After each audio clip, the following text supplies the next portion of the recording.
Welcome to LiCAS.news. I'm Shirley Benedictos, and these are our headlines this week.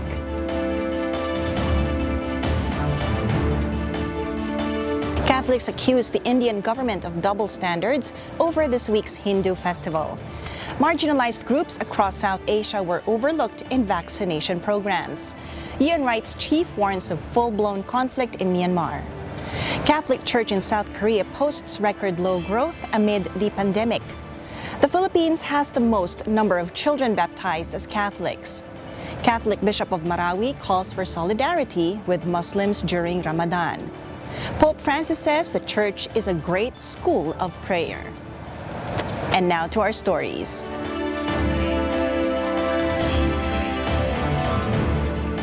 Several Catholic Church leaders in India accused the government of double standards for allowing Hindus to hold traditional ceremonies this week, even as strict measures are imposed on other religions. One Catholic priest said the government's hypocrisy and double standards are very evident in this week's Kamela, or Pitcher Festival, one of the most sacred pilgrimages in Hinduism. Hundreds of thousands of ash-smeared ascetics and devout Hindus jostled to take a dip in the Ganges during a religious festival on April 14, hoping to wash away their sins as India reported another record surge in coronavirus infections. Imagine there is a single asymptomatic COVID case among the pilgrims. He or she would have infected many others around him, said Father Anand Matthew, director of the Vishwa Jyoti Communications in Varanasi.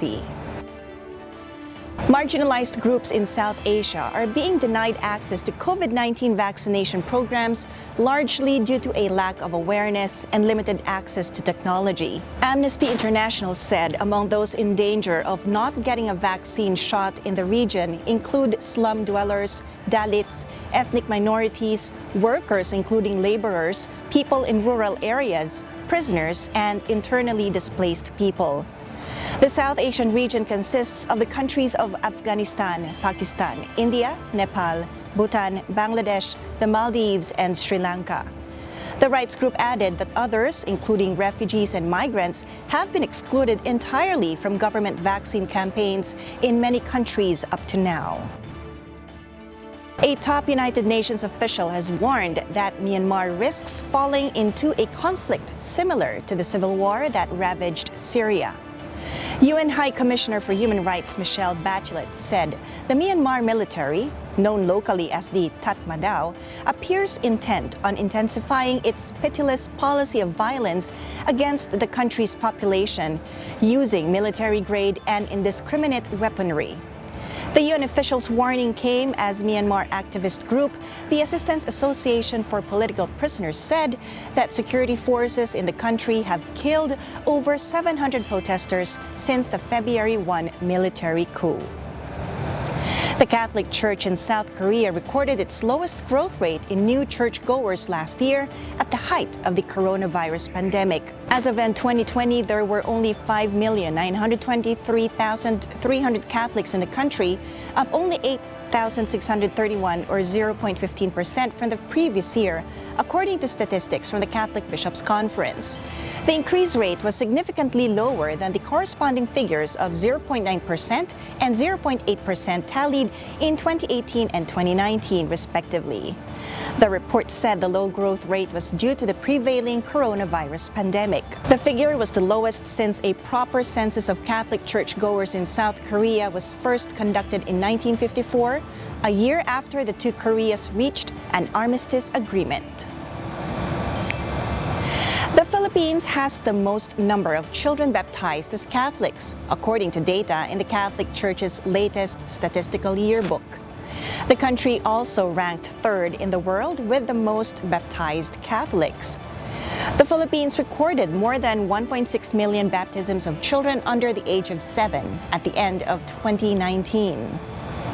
Overall, the country remained in the top 5 countries with the most people baptized as Catholics. The Catholic Bishop of the Prelature of Marawi in the southern Philippines has expressed his solidarity with the Muslim population of the city in observance of the holy month of Ramadan. We are one with you, especially as you prepare yourselves to make a big sacrifice of fasting, intense prayer, and making works of mercy, said Bishop Edwin de la Peña of Marawi. The chairman of the Episcopal Commission for Interreligious Dialogue of the Bishops' Conference urged Christians to show respect and support for the Muslim population during the observance. Muslim Filipinos started the observance of the Islamic holy month of Ramadan on Tuesday, April 13. Ramadan is the 9th month in the Islamic calendar and is considered one of the holiest Islamic months when Muslims fast. It begins and ends with the appearance of the crescent moon. Pope Francis reminded the Catholic faithful this week of the role of the Church as a great school of prayer. The Pontiff continued his catechesis on Christian prayer during his general audience at the Vatican on April 14. He said, prayer belongs to the very essence of the Church, that without it, the Church cannot carry out its mission of evangelization and service to others. The Pope said, everything at the Church originates in prayer, and everything grows thanks to prayer. He said, prayer opens the door to the Holy Spirit, which is what inspires us to go forward. And that's all for this week. I'm Shirley Benedictos for LiCAS.news, your independent Catholic news source in Asia. For more stories, visit our website and subscribe to our YouTube channel.